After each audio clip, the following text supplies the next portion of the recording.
안녕하세요. 명지대학교 김미정입니다. 저는 1950에서 60년대 북한의 정선에 관한 인식을 주제로 발표를 시작하도록 하겠습니다. 이 발표에서는 정선을 통해 북한의 조선회화사 연구의 방법과 과정을 실증적으로 확인해 보려고 합니다. 발표는 북한에서 정선 관련 문헌이 가장 많이 드러나는 1950에서 60년대를 중심으로 세 시기로 구분해서 살펴볼 것입니다. 그리고 시기에 따라서 누가 어떻게 정선을 연구하고 서술했는지를 검토해 보고자 합니다. 먼저 1950에서 55년까지 정선이 탁월한 사실주의 화가로 규정되었던 상황을 북한의 사회 배경과 함께 살펴보겠습니다. 한국전쟁 시기에는 북한의 많은 유물이 파괴와 분실 등의 이유로 사라졌습니다. 1951년 국제민주여성연맹 조사단은 한국전쟁의 피해를 조사하고자 북한에 갔을 때 국립중앙역사박물관을 방문했습니다. 이때 이 여성은 박물관 대표로 조사단원들에게 분실 유물 리스트를 제시했는데 조사단원의 증언에 의하면 분실 유물 리스트에는 회화와 불상 등 4만여 점이 기록되어 있었다고 합니다. 이에 따라 북한은 전쟁 중 피해를 입었던 유물의 조사 복구와 함께 유물 수집 사업에 집중했습니다. 1952년 10월에는 과학원 안에 물질문화사 연구소를 창설했고 연구소 안에 미술사 연구실을 개설해 미술사 연구를 위한 기반을 마련해 나갔습니다. 1953년에는 과학, 문학, 예술 부분 협의회가 개최되었고 이 협의회에서는 민족문화유산의 계승과 발전을 위한 대책들을 논의했습니다. 미술계 인사로는 당시 과학원의 연구사였던 이 여성이 협의회에 참석했음이 확인됩니다. 이 협의회는 김일성이 1952년에 조선노동당 중앙위원회 제5차 전원회의에서 선진문화를 도입하기 위해서는 민족문화유산을 옳게 섭취해야 할 것이라는 언급 이후 본격적으로 마련된 논의의 장이었습니다. 이후 문화유물 전람회를 개최했으며 이 여성이 전쟁 중에 집필했던 조선미술사 개요와 같은 미술사 개설서들이 속속 출간되었습니다. 이 여성은 이 책에서 정선이 당시의 사대주의 화단에서 홀로 독창적인 신산수화를 개척했다고 했습니다. 또한 정현웅은 조선 미술 이야기에서 정선을 향토의 자연으로 뛰어들어가는 새로운 길을 개척했던 화가라고 설명했습니다. 미술사 서적의 출간과 함께 1954년에는 국립중앙역사박물관이 수리를 마친 후 개관했습니다. 이 박물관의 개관일과 정현웅의 조선미술 이야기의 발행일이 같은 날인 것으로 보아서 박물관 개관과 더불어 이 책을 발행했을 것으로 여겨집니다. 그러나 1954년 무렵에도 북한 미술계에서의 고전 회화에 관한 관심은 부족했습니다. 이에 따라 1954년 11월 조선화 화가들이 협의회를 열어 조선화에 대한 이해와 실천의 문제와 함께 고전 회화 연구의 필요성을 논의했습니다. 이 무렵 박문호는 평론집에 기고한 미술유산 계승에 있어서의 몇 가지 문제에서 정선과 함께 김홍도, 신윤복을 탁월한 리얼리스트 화가라고 규정했습니다. 그리고 정선이 조선의 아름다움을 찾았으며 사람들은 옛부터 겸재의 그림을 즐기면서 동방산수의 종화라고 말했다고 하며 근역서화증의 내용을 인용했습니다. 정선의 산수화는 오세창과 고이동 등에 의해서 일제 강점기의 민족적 자부심의 예술로 부상했습니다. 특히 고이동은 정선을 풍경 사생화가의 시초라고 했으며 이는 근대기에 유입되었던 사생풍조를 정선의 산수화에 적용했던 것입니다. 윤희순 또한 해방기에 민족미술을 주제로 미술사를 해설하면서 정선에 대해 진경산수, 즉 조선 풍경사생을 개척한 비조라는 설명을 하기도 했습니다. 김용준은 월북 이후에 물질문화연구소 미술사 연구사로 있으면서 고전 화가를 단독으로 조명한 단행본 단원 김홍도를 1955년에 출간했는데 이 책에서는 정선이 관념 철학과 사대 사상의 경향에서 처음으로 용감하게 뛰어나온 사람이라고 표현했습니다. 김용준은 월북 이후 계급론적 관점에서 미술사를 서술하면서도 오세창과 고이동의 해석을 이어나갔고 실학파와 함께 정선을 언급하면서 정선의 사실탐구 정신에 의의를 부여했던 것입니다. 1950년대 중반 간행된 북한 역사서에서는 실학사조와 발을 맞춰 회화에서는 사실주의의 새로운 화풍이 발생하고 발전했다고 규정했고, 이 새로운 화풍은 정선으로부터 시작되어 수립된 특질이라고 서술했습니다. 1955년을 전후해 물질문화연구소에서는 고전회화에 대한 관심을 일으키고자 출판과 전시 등 다양한 방법을 모색했습니다. 이해 5월에 고전조선화 전람회가 열려 정선, 김홍도, 장승업 등의 작품이 전시되기도 했습니다. 그리고 평양에서 뿐만이 아니라 지역박물관인 강계역사박물관에서도 문화유물 전람회가 열려 조선시대 회화가 전시되기도 했습니다. 이상으로 살펴본 것처럼 고전 문화유산에 대한 관심이 촉발되었던 시기부터 정선에게는 탁월한 사실주의 산수화가라는 수식어가 붙기 시작했던 것입니다. 다음으로 1956년에서 59년까지 정선이 사생풍경화의 창시자로서 높이 평가받게 되었던 상황을 살펴보겠습니다. 1956년 8월에는 정선의 탄생 280주년을 기념하는 행사와 전시가 열렸습니다. 1950년대 초반에 문화유물을 포괄적으로 전시했던 그 전시에서 나아가서 한 사람의 고전 작가를 개별로 소개하는 전시가 열리게 된 것입니다. 겸재회와 전람회에는 8.15 광복 11주년을 기념해서 이때 전시된 작품은 인왕산도, 송화탁족도, 관폭탕금도 등 20점이었다고 합니다. 전시된 작품들 중에서 인왕산도는 1956년에 국립중앙민속박물관에서 수집했던 작품입니다. 이 작품은 1957년 국립중앙미술박물관이 개관할 때도 전시되어서 화면이 생생하고 필치가 뛰어난 작품으로 관람객의 흥미를 끌었다고 합니다. 겸재회와 전람회 소식은 예술 분야 잡지뿐만 아니라 일간신문에도 작품 이미지와 함께 실리면서 미술가들뿐만 아니라 대중에게도 적극적인 홍보가 이루어졌습니다. 또 북한 소식을 해외에 알리는 잡지인 새조선에도 산수화대가 겸재라는 제목으로 김용준의 글이 소개될 만큼 정선의 전시회 소식은 대내외에 알려졌습니다. 이때 평론가 한상진은 겸재의 생애와 활동이라는 논고를 발표했습니다. 한상진의 이 글은 주로 근역사화증에서 제시되었던 근거 자료들이 주석으로 함께 표기된 글입니다. 한상진이 근역사화증의 내용을 해석했고 그 내용을 토대로 이 논고를 작성했음을 알 수 있습니다. 특히 한상진은 이전에 출간된 미술사 개설서에서 정선의 신분이 도화서 화원임을 거의 밝히지 않거나 주목하지 않았던 것에 비해서 정선이 도화서 화원이었음을 강조했습니다.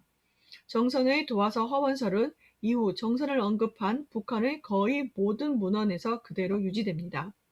한국에서는 정선의 신분에 관해 여러 이견이 혼재했고 현재는 화원이었을 가능성도 완전히 배제되지는 않은 상태이지만 신분에 관한 견해의 무게중심은 한미한 사대부가 출신의 화가로 기울어져 있는 상황입니다. 이와 같이 정선의 신분과 관련한 남북한 연구의 시각차는 그동안 진행되어 온 미술사 연구의 간극을 엿볼 수 있게 합니다. 1956년 4월에 열렸던 조선노동당 제3차 대회에서는 문예계의 주체를 건립하여 조선 고유의 민족문화 전통을 계승 발전시킬 것이라는 김일성의 지시가 있었습니다. 민족미술의 특질을 규정하는 일은 중요한 미술계의 과제가 되었습니다. 사실 정선의 화풍에서 보이는 거친 필선과 정목법은 사실주의와는 거리가 있는 표현 방식입니다. 하지만 1956년 이후 북한 미술계에는 소련에서 후르쇼프가 스탈린의 과거 정책을 비난하면서 불어온 미학적 해빙 분위기의 영향이 작용했습니다. 아울러 스탈린 사후에도 소련은 냉전 중인 미국을 겨냥해 제국주의 정책을 비난하면서 자신들은 각 민족 예술에 대해서 자주적이면서 민족적으로 발전하도록 보장하고 있다고 주장했습니다. 그리고 예술 형식에 있어서 민족적 특성을 여전히 강조했습니다. 동시에 중국 문예계에서는 1956년 백화제방, 백가쟁명이라는 문예정책이 발표된 이후 사상의 자유와 창작의 자유가 나타나고 있었습니다. 북한 미술계는 전통적인 수목채색화를 시대의 요구에 맞추어 새롭게 변화시키고 있었던 중국 미술계에 주의를 기울이고 있었을 것입니다. 이 무렵 중국 예술계의 변화를 목격하고 왔던 이 여성은 새 중국 학계의 인상에서 자유로운 자기 견해의 계진으로 나라의 형편에 맞게 민족 형식을 주체적으로 살려나가자고 주장했습니다. 1956년 조선교육고 찰단의 일원으로 중국을 방문했던 김용준도 조선화분과위원장으로서 1957년 2월에 개최했던 조선화 좌담회에서의 마무리 발언으로 얼마든지 자기의 개성을 살려 자유로운 기교에 맡기겠다고 말하기도 했습니다. 따라서 정선의 화풍은 오래전부터 인민에게 익숙했던 전통 수묵화로서 조선화의 우수한 민족 형식으로 이해되면서 미술계와 대중에게까지 적극적으로 소개될 수 있었습니다. 1957년에는 물질문화연구소가 고고학 및 민속학연구소로 개칭되었고 논문집인 문화유산이 발간되기 시작했습니다. 조선미술가동맹에서는 조선미술을 창간했으며 각종 전람회와 합평회 등 문예계의 다양한 변화가 일어났습니다. 이 해에는 여러 미술 분야의 비평 텍스트를 묶은 미술평론집이 출간되었고 이 평론집에 실린 조선의 풍경화 고전에서 김용준은 관찰과 응시라는 용어를 사용하면서 정선의 사생태도를 강조했습니다. 아울러 김용준은 이론뿐만 아니라 조선화 화가라서 사생을 바탕으로 한 산수화를 그려 전람회에 출품했습니다. 1957년작인 신계여울은 가로로 긴 화면이며 오른편 상단과 왼편 하단에 한글 제시가 쓰였고 필선이 두드러지는 전통 형식의 산수화입니다. 신계여울은 명승지가 아닌 주변의 구체적인 명소를 직접 답사해 그린 풍경화로서 전통을 혁신한 작품 사례로 평가받았습니다. 또한 선조에서 겸재의 온건한 필치의 맛이 난다는 김무삼의 상찬을 받기도 했습니다. 이와 같이 정선은 예술에서 개성과 자유로운 기교가 어느 정도 용인되었던 분위기 속에서 조선의 자연을 탐구하는 창작 태도와 독창적 필법을 지닌 산수화가로서 위상이 부각되었던 것입니다. 1958년에는 고전 회화만 단독으로 모은 화집인 리조회화 명작집이 출간되었습니다. 리조회화 명작집은 이전에 발행되었던 1956년의 조선문화유물 회화편과 1957년의 조선의 문화유물이 주로 조선 고족도보의 이미지 자료를 활용해 발간했다면 이 화집에는 조선 고족도보의 작품을 포함해서 북한 내 소장 작품들까지 소장차가 표기되어 있습니다. 이는 각 기관별로 진행되었던 유물 수집 사업의 성과를 보여주기도 합니다. 1958년 9월에는 국가적 차원의 대규모 전시였던 조선민주주의인민공화국 창건 10주년 기념 국가미술전람회를 통해 조형예술의 성과가 집약되었습니다. 김일성은 이 전람회를 참관했고 민족정서가 짙은 작품들을 높이 평가한 이후에 1958년 10월 14일 작가 예술가들과의 담화에서 낡은 것과의 투쟁과 부르주아 사상의 잔재로부터 혁신을 강조했습니다. 정선과 그의 회화는 낡은 것의 잔재가 아니며 부르주아 사상에 해당하지 않는다는 새로운 해석이 필요해졌습니다. 1958년부터 고전 회화를 조선미술에 소개했던 국립중앙미술박물관 부관장 이능종은 정선의 작품이 수백 년 내려오며 인민들의 흠모를 받아왔다고 하면서 정선의 그림에서 인민성을 강조해 설명했습니다. 특이하게도 이능종이 정선을 개괄적으로 소개하는 이 글에서 보여준 이미지 자료는 인물이 그림에 포함된 만폭동도, 우중귀로도, 산수인물도 3점입니다. 미술사 연구자인 조준호도 문화유산에 기고한 글에서 인물산수화에 대해 높은 인민성과 사상예술성을 가진 작품이라는 해석을 덧붙였습니다. 1950년대 말 천리만 시대를 맞아 조선화에 있어서도 인물의 표현이 중요했던 만큼 정선도 이에 걸맞게 조선의 인물을 그려낸 애국주의 고전화가로 평가의 변화가 필요해졌던 것입니다.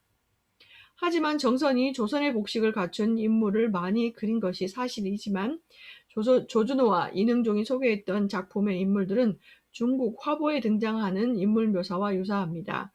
이는 북한 미술사 서술의 자의적인 해석이 드러나는 부분이라 여겨집니다. 1959년 연말 정선의 서거 200주년 기념 미술전람회가 열렸습니다. 전시회는 약 60여 점의 작품이 진열되었다고 합니다. 이 전시회가 열렸을 때에는 정선에 관한 글들이 집중되었습니다. 하지만 이 일련의 글들은 연구의 성격보다는 대부분 정선의 생애와 작품을 간단히 소개한 것입니다. 지금까지 살펴보았듯이 1950년대 후반에는 민족 특성의 강조와 함께 정선의 위상이 크게 부각되었으며 정선에게서도 인물 표현의 우수한 점과 인민성이라는 이전 시기에 강조되지 않았던 이미지까지 덧붙여졌습니다. 이제 마지막으로 1960년에서 1967년까지 정선의 위상이 재고되는 과정을 살펴보겠습니다.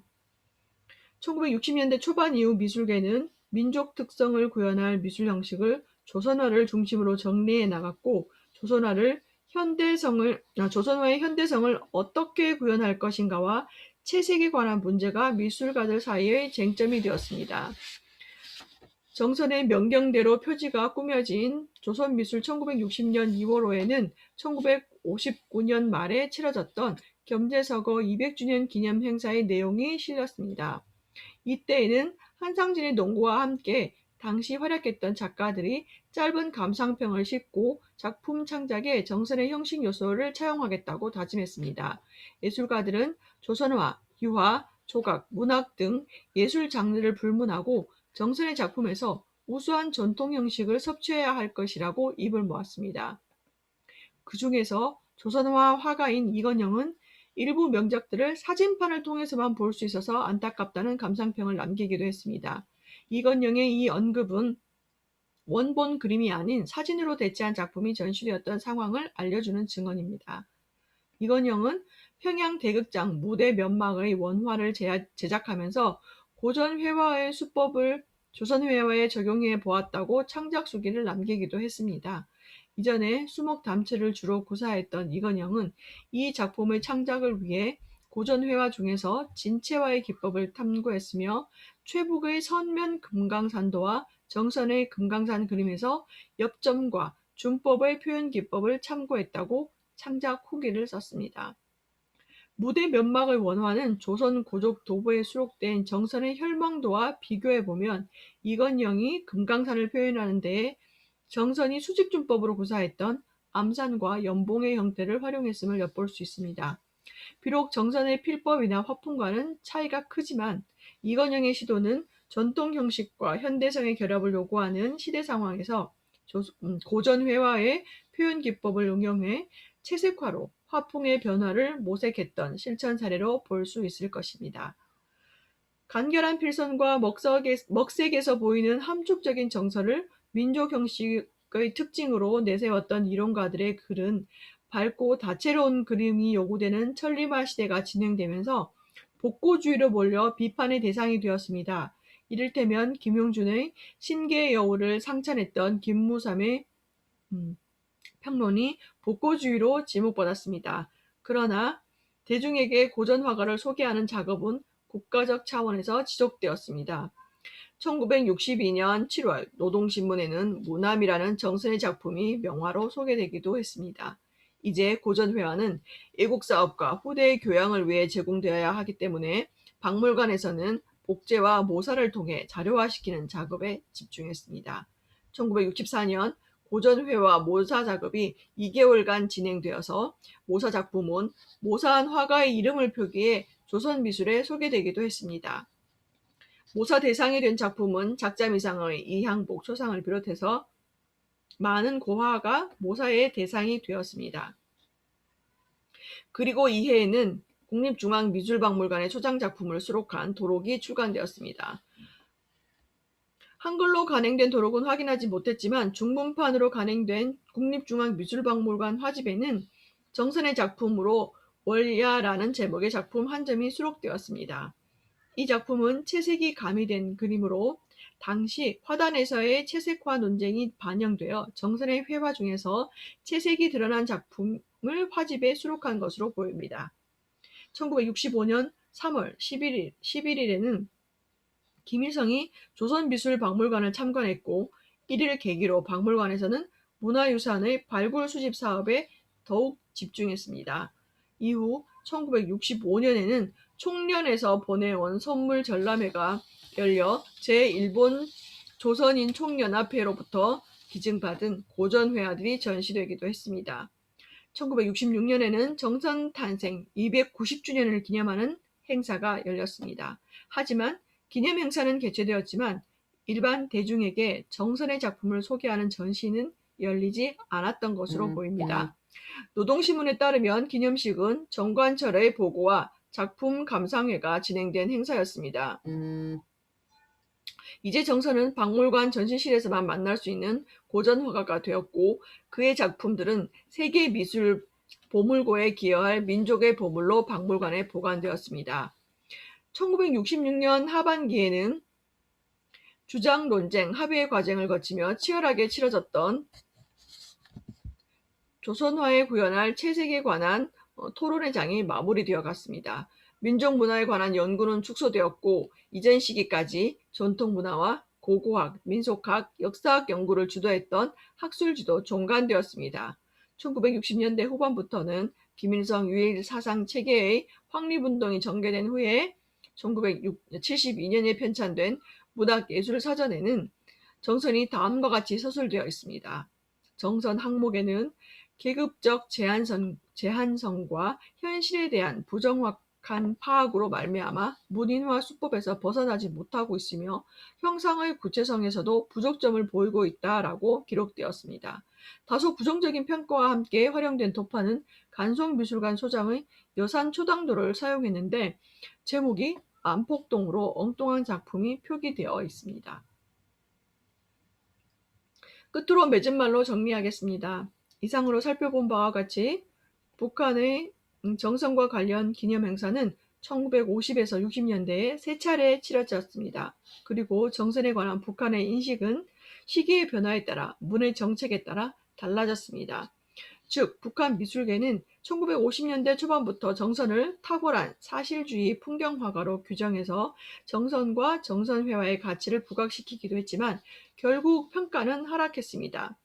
이러한 평가의 변화는 김홍도가 인민의 낙천성을 표현한 사실주의 인물화의 대가로서 현재까지도 그 가치가 변하지 않는 것에 비하면 정선은 비교적 짧은 기간만 위상이 높았던 화가였음을 보여줍니다.